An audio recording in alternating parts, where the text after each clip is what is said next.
अब देखिए आज की इस वीडियो में हम एनसीईआरटी एग्जाम्पलर बुक से न्यू सिलेबस पर based surface area and volume chapter से कुछ इंपॉर्टेंट क्वेश्चंस करेंगे जो कि आपके एग्जाम्स के लिए काफी इंपॉर्टेंट है। तो चलिए क्वेश्चन नंबर 1 देखते हैं।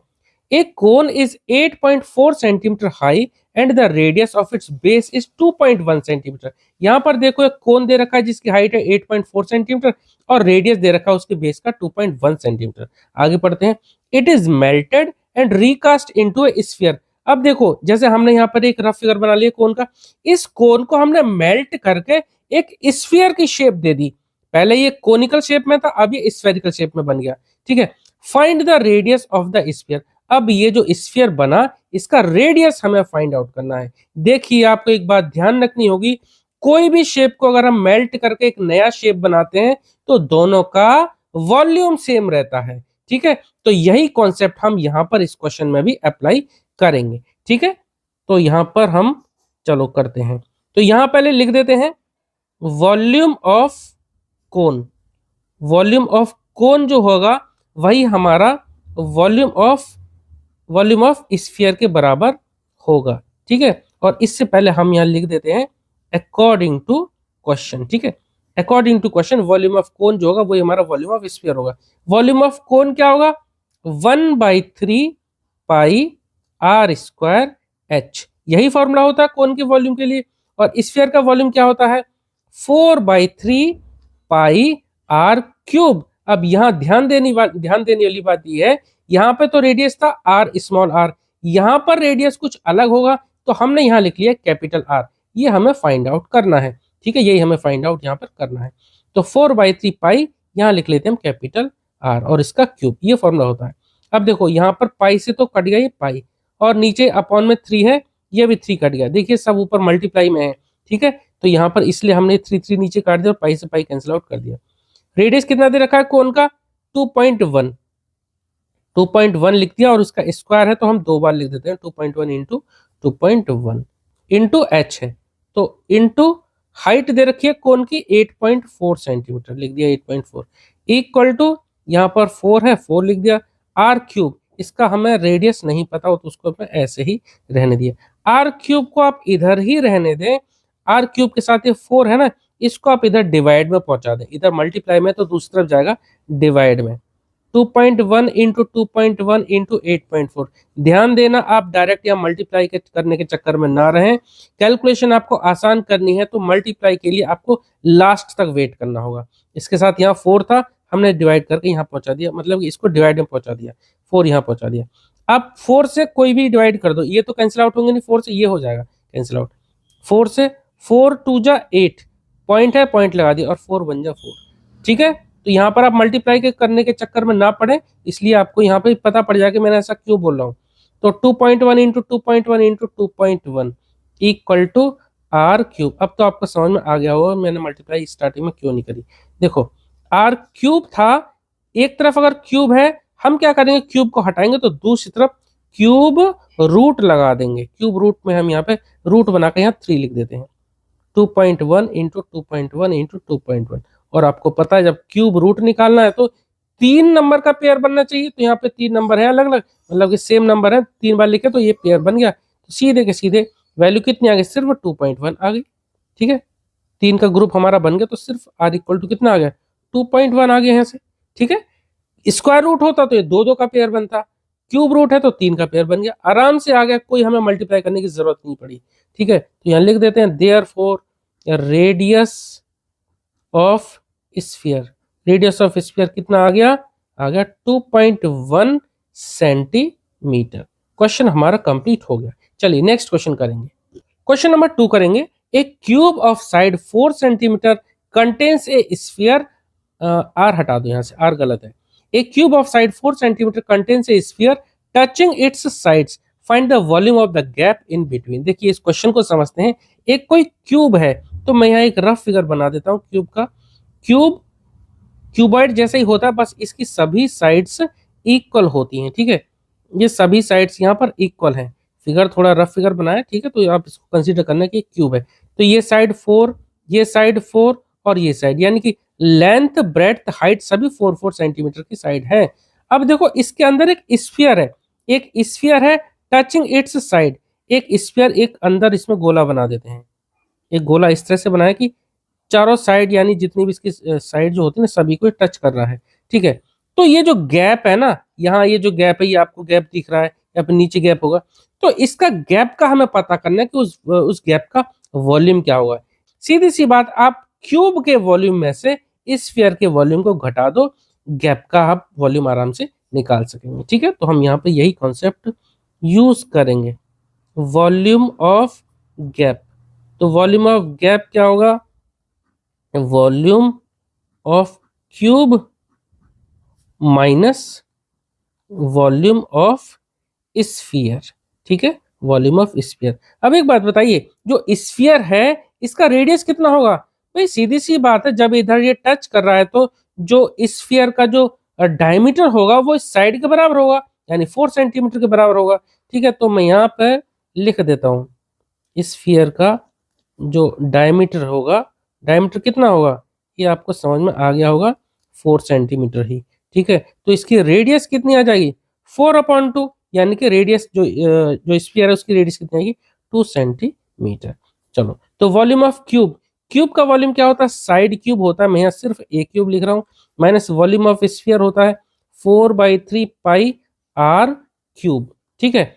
साइड कितनी है 4, तो 4 का क्यूब माइनस 4/3 पाई 22/7, और रेडियस हमने निकाली 2 क्यूब यानी 2 इंटू 2 इंटू 2, ठीक है। 4 का क्यूब कितना हो जाएगा, 4 का क्यूब हो जाएगा 4 4 जा 16, 16 4 जा 64, ठीक है। 4 का क्यूब आ गया 64, माइनस यहाँ पर देखो 2 2 जा 4, 4 2 जा 8, 8 4 जा 32 आएगा, और नीचे कुछ कैंसिल आउट हो सकता है नीचे से ऊपर, नहीं कैंसिल आउट हो सकता, चलो कोई बात नहीं, मल्टीप्लाई कर देते हैं। मल्टीप्लाई कुछ कॉमन भी ले सकते थे हम वैसे, चलो 64 यहाँ बनता है तो 64 कॉमन ले सकते हैं, अगले स्टेप में ले लेंगे, फिलहाल तो मैं ऐसे लिख ही देता हूँ। 4 2 जा 8, 4 2 जा 8, 2 2 जा 4, 4 2 जा 8, 8 4 जा 32, मैं यहीं से तोड़ देता हूँ उसको, 22 है ना, 22 को हम क्या लिख सकते हैं, देखो 4 को लिखा हमने 2 इंटू 2, और 22 को लिख किया हमने 2 इंटू 11 इंटू ये 2 2 जा 4, 4 2 जा 8, आप इसको लिख सकते हो। देखो मैं ये तोड़ इसलिए रहा हूँ ताकि आपको बाहर कॉमन लेने में थोड़ी सी आसानी रहे, इसलिए मैं बता रहा हूँ। बाकी आप डायरेक्ट भी इसका सॉल्यूशन करके इसमें से घटा सकते थे, आप जैसे मैं आपको दोनों तरीके से करके बता दूंगा, ठीक है। पहले मैं आपको ना इस तरह से कॉमन लेके बताता हूँ, नीचे 3 7 जा हो जाएगा 21, ठीक है। मैंने क्या करा, 4 को लिखा 2 इंटू 2, और ये 3 बार तो 2 था वो ऐसे ही रहने दिया, 22 को लिख दिया 2 इंटू 11, अब देखो 3 बार ये 2 हो गई और 3 बार ये 2 हो गई, 2 2 जा 4, 4 2 जा 8, 8 2 जा 16, 16 2 जा 32, 32 2 जा 64, तो ये क्या है 64 माइनस ये आ गया 64, इन सब का 64 इंटू 11/21, ठीक है। अब यहाँ इसके नीचे कुछ नहीं है, हमने माना 1, 64 यहाँ कॉमन ले लिया, ब्रैकेट में क्या बचेगा, यहाँ से कुछ नहीं बचा 1, माइनस 64 बाहर ले चुके हैं, क्या बचा 11/21, ठीक है। हो सकता है आपको कोई कॉम्प्लिकेट सा लग रहा हो, पर कोई बात नहीं, मैं आपको दूसरे तरीके से बता दूंगा, पर ये आसान तरीका है। इसके नीचे कुछ नहीं है तो माना हमने 1, इधर आगे सॉल्व कर देता हूँ, नीचे थोड़ी जगह कम बचेगी, तो यहाँ लिखा हमने 64, ठीक है। इसके बाद ये ऊपर सॉल्व कर रहा हूँ, 64 ये बचा, 1 है 21 है, दोनों का डिनोमिनेटर सेम बनाने के लिए नीचे 21 से मल्टीप्लाई कर दें, ऊपर 21 से मल्टीप्लाई कर दें, तो 1/1 था, यहाँ भी 21 से मल्टीप्लाई करा, ऊपर भी 21 से, माइनस 11/21 ये है, ठीक है। और ये वाला जो पार्ट था इसको मैं हटा दे रहा हूँ, ये पहले आपको समझा चुका हूँ। तो क्या बचेगा यहाँ पर 64, और यहाँ 21, यहाँ भी 21, तो मैं लाइन खींच के 21 लिख देता हूँ, ठीक है। तो नीचे 21 था, यहाँ पे भी 21, तो डिनोमिनेटर हमारा सेम आ गया 21, ऊपर क्या आएगा 21 माइनस ये ऊपर 11, क्या बचा 64 इंटू 21 में से 11 घटाएंगे तो ये बचेगा कितना 10 बचेगा, कितना बचेगा 10, 21 माइनस 11 कितना बचा 10 बचा, और 10/21, सॉरी हाँ नीचे 21 था, 21 लिख देते हैं, नीचे 21। अब थोड़ा सा गड़बड़ सा दिख रहा है ना, अब क्या करेंगे, अब ऊपर मल्टीप्लाई करके 21 से डिवाइड कर देंगे, कुछ कैंसिल आउट हो सकता है क्या, 21 की टेबल में 64 तो आएगा ही नहीं, तो हम सीधे मल्टीप्लाई कर देंगे, 6 4 10 हो जाएगा ऊपर 640 और नीचे 21, अब सीधे आप 21 से इसको डायरेक्ट डिवाइड कर दो, तो डायरेक्ट इसको डिवाइड कर देते हैं, 640 यहाँ लिखा और बाहर लिखते हैं 21। ये डिवाइड गड़बड़ हो गया, जरा इस पेज पे कर देते हैं। 640 को डिवाइड कर रहे हैं हम 21 से, तो 21 3 जा कर देंगे, 3 1 जा 3, 3 2 जा 6, 63, ठीक है। माइनस करेंगे तो बचेगा 1 और उतार लिया हमने 0। अभी 21 से उतारने के बाद भी ये छोटा है तो ना जाने की 0 लगाएंगे, फिर पॉइंट लगाएंगे, 0 बढ़ाएंगे, ठीक है। इससे से आपको डिवाइड करना तो आता ही होगा। अब 21 में क्या मल्टीप्लाई करेंगे, 100 आ जाए।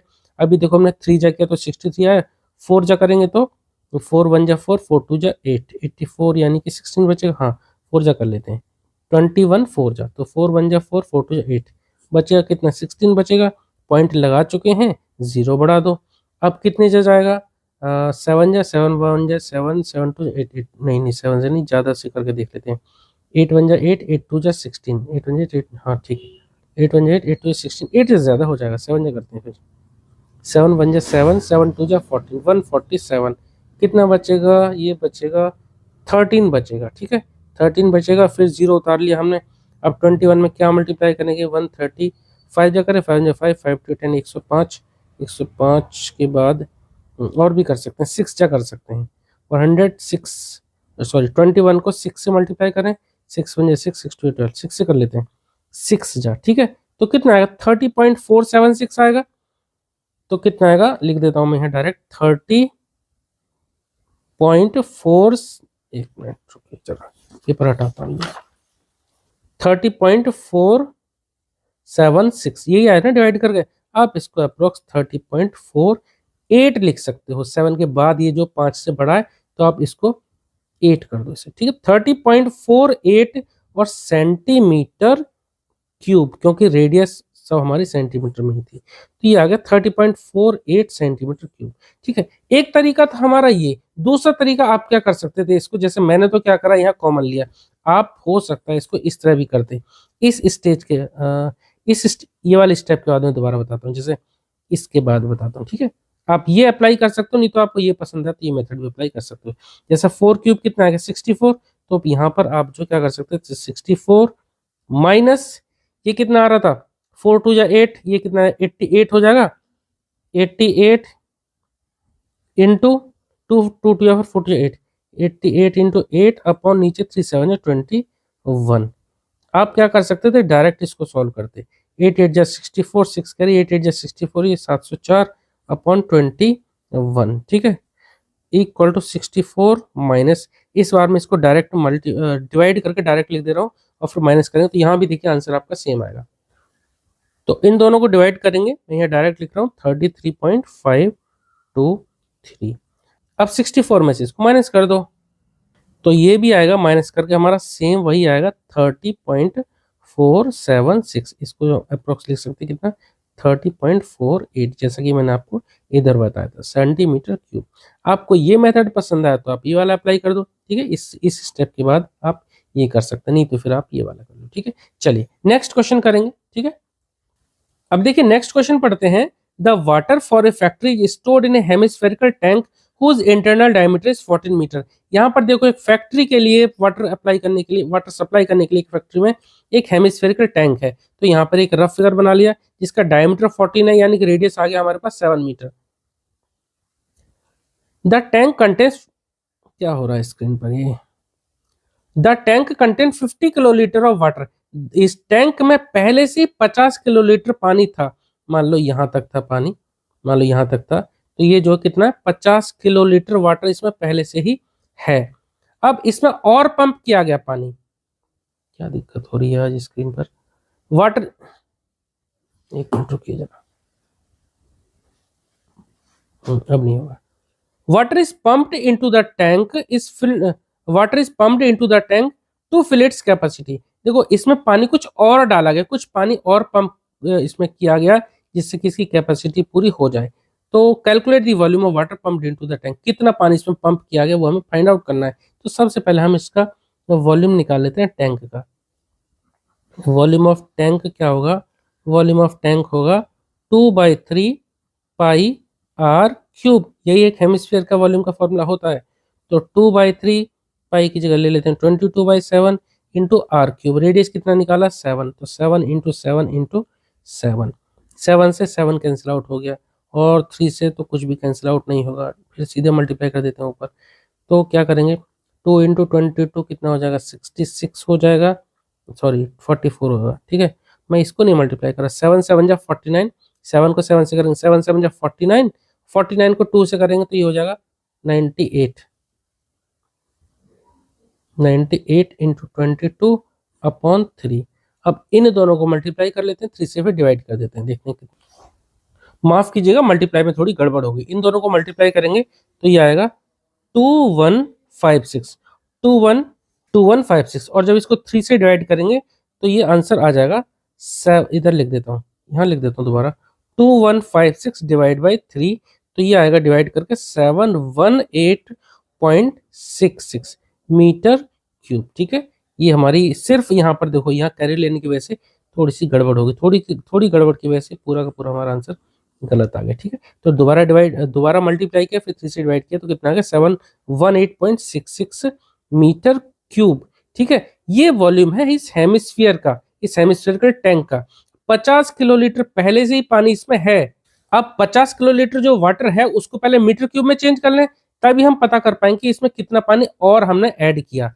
तो हम पहले यहाँ इधर लिख देता हूँ, चलो, तो volume of water available, volume of जो वाटर अवेलेबल है, ठीक है, यहाँ जगह नहीं है तो इधर कर रहा हूँ।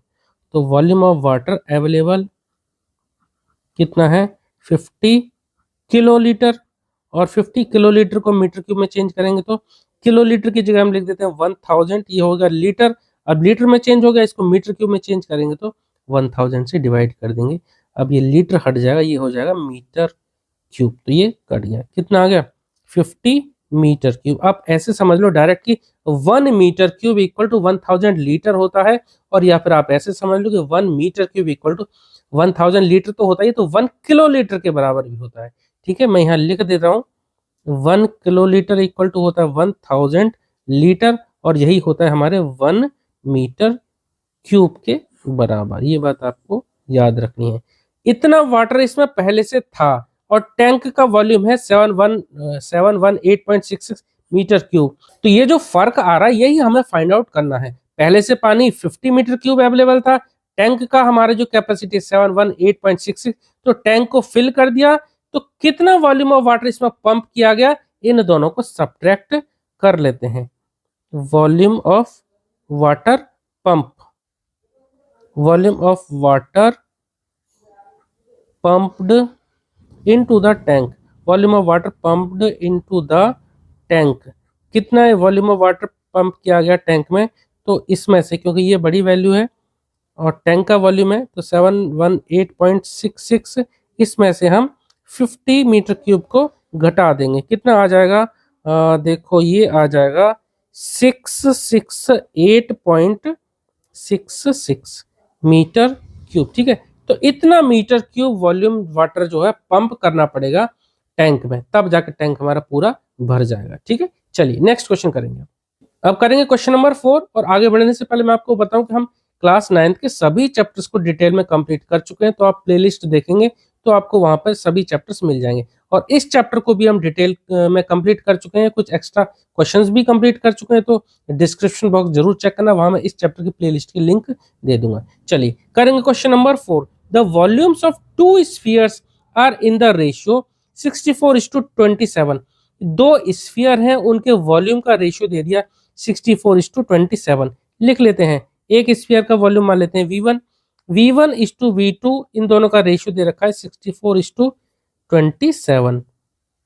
Find the ratio of their surface areas, इन दोनों स्फीयर के सरफेस एरियाज का रेशियो फाइंड आउट करना है। जरा यहीं से हम पहले फाइंड आउट करते हैं। V1/V2, एक को हमने माना, एक स्फीयर हमारा 1 एक 2 है, दोनों के वॉल्यूम को, एक को V1 माना, एक को V2 माना, ये दे रखा है 64:27। वॉल्यूम का फॉर्मूला क्या होता है, 4/3 पाई आर क्यूब, एक स्फीयर की रेडियस को हमने माना R1, तो 4/3 पाई R1 क्यूब अपॉन 4/3 पाई R2 क्यूब, ठीक है। दोनों वॉल्यूम का हमने फॉर्मूला लिख दिया, और वॉल्यूम का जो रेशियो दे रखा है 64:27, और अपॉन में जब हम लिखते हैं तो इसको अपॉन में इस तरह से लिख दो, 64 अपॉन, इस तरह से 64/27, 4/3 से 4/3 कैंसिल आउट, पाई से पाई कैंसिल आउट, क्या बचता है R1 अपॉन R2, ठीक है। क्यूब दोनों पे लग रहा है, मैं यहाँ पे दोनों पे इस तरह से होल क्यूब लगा सकता हूँ, इक्वल टू 64 अपॉन 27, ठीक है। क्यूब हटाएंगे तो दूसरी तरफ क्यूब रूट लग जाएगा, क्यूब रूट यहाँ पर अंदर 3 लिख देंगे तो ये क्यूब रूट हो गया। और क्यूब रूट हम कैसे निकालते हैं, क्यूब रूट में हम 3 का पेयर बनाते हैं। तो 64 को आप लिख सकते हैं 4 इंटू 4 इंटू 4, तीनों को मल्टीप्लाई करेंगे 64 आएगा। ऐसी 27 को आप लिख सकते हैं 3 इंटू 3 इंटू 3। क्यूब रूट निकालें तो देखो 3 का पेयर ये बन गया, ऊपर 3 का पेयर ये बन गया, रूट से बाहर आ जाएगा, क्या है 4 अपॉन 3। यही हमारा इनके रेडियस का रेशियो आ गया जो कि हमें फाइंड आउट करना था। तो find the ratio of their surface, एक मिनट, सरफेस एरियाज का रेशियो पूछा था, फिलहाल तो हमने रेडियस का रेशियो निकाल लिया, कोई बात नहीं, इस जगह में यूटिलाइज कर लेते हैं। तो surface area 1 upon surface area 2, ये लिख देता हूँ मैं, ठीक है।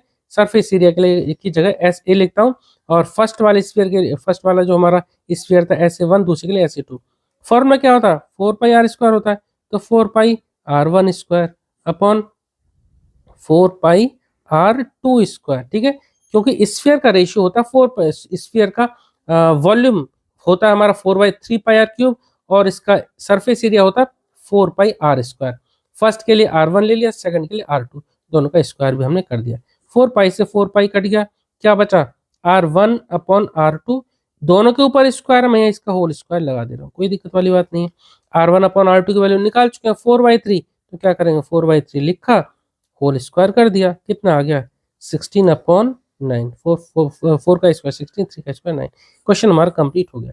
चलिए करेंगे इस चैप्टर का, यानी इस वीडियो का लास्ट क्वेश्चन, चैप्टर का नहीं, वीडियो का लास्ट क्वेश्चन। लास्ट क्वेश्चन करेंगे, question number 5। 30 circular plates each of radius 14 centimetre and thickness 3 centimetre are placed one above the other to form a cylindrical solid. यहाँ पर देखो circular plate है, circular plate कुछ इस तरह की है, एक दूसरे के ऊपर रखी हुई है, इस तरह से एक दूसरे के ऊपर रखी है, इस तरह से टोटल 30 है, 30 है, और रेडियस दे रखी है इसकी 14 सेंटीमीटर। तो यहां से सेंटर से रेडियस में लिख लेता हूं 14 सेंटीमीटर। थिकनेस, एक की थिकनेस है देखो 3 सेंटीमीटर, जब एक की थिकनेस 3 सेंटीमीटर है, टोटल ये 30 प्लेट है, तो टोटल जो थिकनेस मिलकर ये क्या बन जाएगी, इस सिलेंड्रिकल की, इस सिलेंड्रिकल शेप, ये पूरा सिलेंड्रिकल शेप बन जाएगा, इस पूरे सिलेंड्रिकल शेप की हाइट बन जाएगी। मैं मान लो यहाँ तक, मैं पूरा सब में नहीं बना रहा, यहाँ तक बना दे रहा हूँ, नीचे तक लाइन खींच दे रहा हूँ, तो ये पूरी एक हाइट बन जाएगी।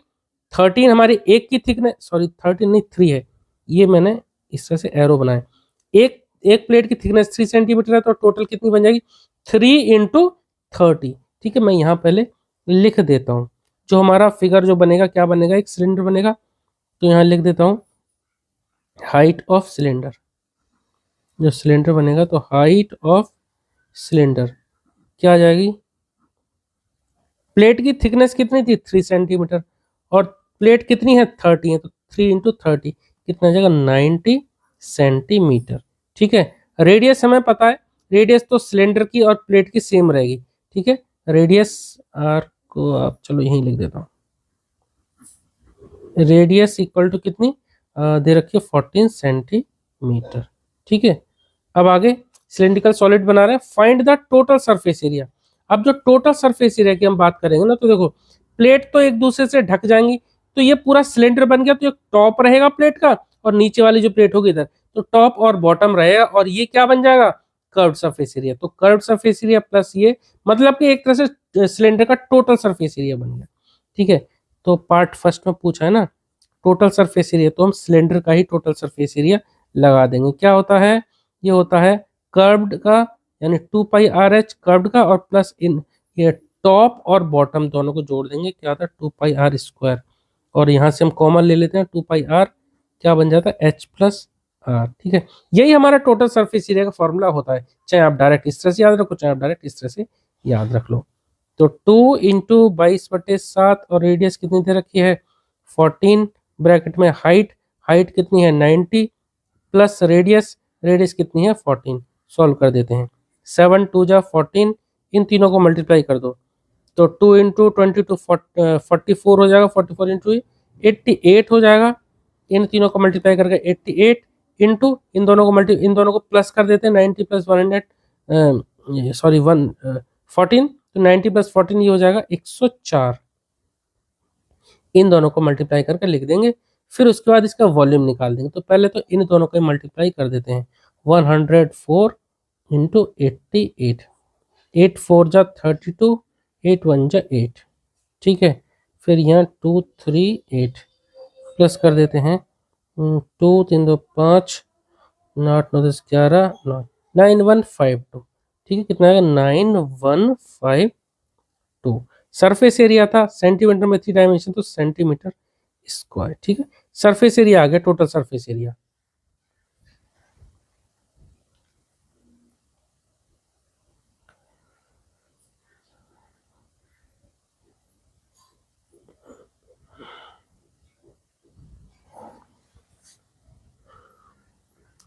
अब इसके बाद वॉल्यूम निकाल लेते हैं, वॉल्यूम ऑफ सिलेंडर। तो वॉल्यूम के लिए हमारा फॉर्मूला हो गया क्या, पाई आर स्क्वायर एच। तो पाई की जगह ले लेते हैं 22/7, आर रेडियस कितना है 14, तो 14 का स्क्वायर यानी 14 इंटू 14, और हाइट कितनी बन गई इसकी, हाइट बन गई 90, तो इंटू 90 लिख देते हैं। 7 से काट देते हैं, 7 2 जा 14, तो मल्टीप्लाई करेंगे तो देखो 14 2 जा ये हो जाएगा 28, तो इन सबको मल्टीप्लाई करके लिख देते हैं, इसको रहने दो ऐसे ही, इन दोनों को मल्टीप्लाई करते हैं। 14 2 जा 28, 2 कैरी 14 2 28, 28 और 2 कितना हो जाएगा 30, 308 हो जाएगा। एक बार फिर से देख लेते हैं, 14 2 28, 2 कैरी 14, हाँ ठीक है 308 इंटू 2 इंटू 90 हो जाएगा, 2 इंटू 90 हो जाएगा 180, ठीक है। अब इनको मल्टीप्लाई आप कर दीजिए, कितना आएगा देखो, देखो लास्ट में 0 है तो 0 रहने दिया। अब 18 8 जो होता है 144, तो 144 को ऐसे लिखेंगे तो उसका हम 4 लिख देते हैं। फिर 18 0 जा ये है, अब ये 14 था तो ये 4 लिख दिया, ठीक है 1 कैरी। अब 18 को 3 से करेंगे, 18 3 या 54, 54 और 1 कितना होगा 55, तो 55440 ये आ गया। और यूनिट क्या आएगी, वॉल्यूम है तो सेंटीमीटर क्यूब, ठीक है सेंटीमीटर क्यूब, ठीक है। इस तरह से इस चैप्टर के 5 इंपॉर्टेंट क्वेश्चंस हमने कंप्लीट किए हैं। उम्मीद करता हूं आपको सभी क्वेश्चन समझ में आए होंगे। इससे पहले भी कुछ क्वेश्चंस कंप्लीट कर चुके हैं, तो आप प्लीज वो भी जरूर देखना। प्लेलिस्ट की लिंक आपको डिस्क्रिप्शन बॉक्स में मिल जाएगी, वहां पर आपको इस चैप्टर के बाकी के क्वेश्चंस और बाकी के एग्जाम्पल्स भी मिल जाएंगे। चलिए मिलते हैं नेक्स्ट वीडियो में। Okay, thank you.